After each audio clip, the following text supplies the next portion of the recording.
Kids, welcome back.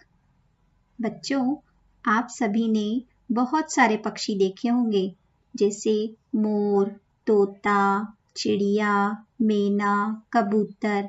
उनमें से एक पक्षी है बुलबुल। तो आज हम जो पाठ पढ़ने जा रहे हैं उस पाठ का नाम है बुलबुल के बच्चे। तो चलिए शुरू करते हैं। पाठ शुरू करने से पहले हम बुलबुल के बारे में जान लेते हैं कि बुलबुल कैसी दिखती है। बुलबुल बहुत प्यारी चिड़िया होती है। इसकी पूंछ के नीचे वाली जगह लाल होती है। पूंछ का सिरा सफेद होता है। बुलबुल का शरीर भूरे रंग का होता है, यानी कि ब्राउन कलर का। सिर का रंग काला होता है। बुलबुल की आवाज तेज और मीठी होती है। वह अपना घोंसला सूखी घास या पौधों की पतली जड़ों से बनाती है। इसका घोंसला कटोरे के आकार का होता है। बुलबुल हमारी तरह फल और सब्जी खाती है। तो बुलबुल एक बहुत प्यारी चिड़िया होती है।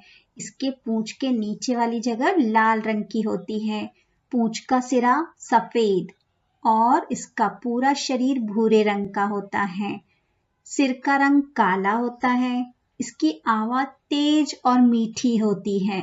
यह अपना घोंसला सूखी घास या पतली जड़ों से बनाती है। इसके घोंसले का आकार कटोरे के जैसा होता है और यह फल और सब्जी खाती है। तो अब हम अपना पाठ शुरू करते हैं।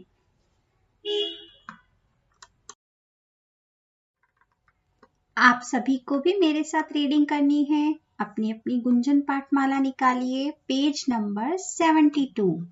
रिचा और मधुर के घर के पीछे एक बगीचा था।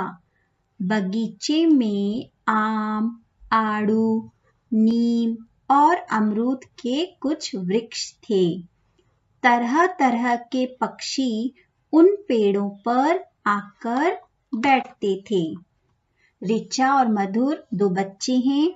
उनके घर के पीछे एक बगीचा है। बगीचे में तरह तरह के वृक्ष हैं। उनमें कौन कौन से वृक्ष हैं? आम, आड़ू, नीम और अमरूद। आड़ू मतलब पीच, ये एक फ्रूट होता है। वृक्ष का समानार्थी है पेड़।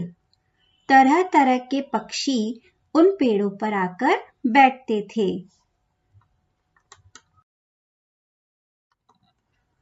एक दिन रिचा ने बगीचे की झाड़ी में एक घोंसला देखा। उसमें 4 छोटे छोटे अंडे थे। रिचा दौड़कर मधुर को बुला लाई। दोनों बच्चे दूर से उन अंडों को देखते रहे। रिचा ने देखा कि बगीचे की झाड़ी में एक घोंसला था। उस घोंसले में 4 छोटे छोटे अंडे थे। रिचा दौड़कर अपने भाई मधुर को बुला लाई। दोनों बच्चे दूर से उन अंडों को देखते रहे। कुछ दिनों के बाद क्या हुआ? कुछ दिनों के बाद अंडों में से 4 नन्हे नन्हे बच्चे निकले। रिचा और मधुर ने पास जाकर देखा। वह बुलबुल के बच्चे थे। न तो उनके पंख थे और न ही वे बोल सकते थे। थोड़े दिनों के बाद उन अंडों में से 4 छोटे छोटे बच्चे निकले। नन्हे नन्हे मतलब छोटे छोटे।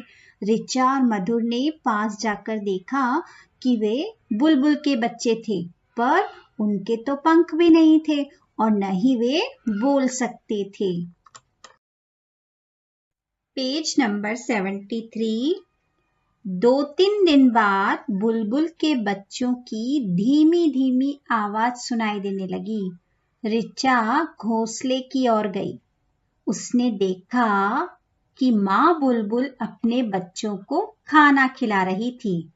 जब वे थोड़े बड़े हो गए तो उनकी धीमी धीमी आवाज सुनाई दे रही थी। रिचा घोंसले के पास गई और उसने देखा कि माँ बुलबुल अपने बच्चों को खाना खिला रही है।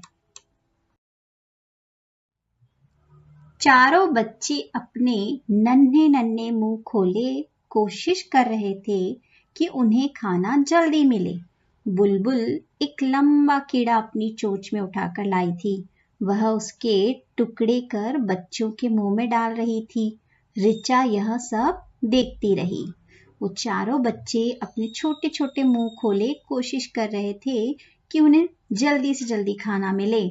बुलबुल एक लंबा कीड़ा अपने साथ लेकर आई थी। वह उसके टुकड़े कर बच्चों के मुंह में डाल रही थी। ऋचा यह सब देखती रही और वह बहुत खुश है। तो बच्चों, यहाँ तक आपको रीडिंग करना है। इसके आगे क्या होता है वो हम अगले सेशन में देखेंगे। तब तक के लिए कीप स्माइलिंग, हैप्पी लर्निंग।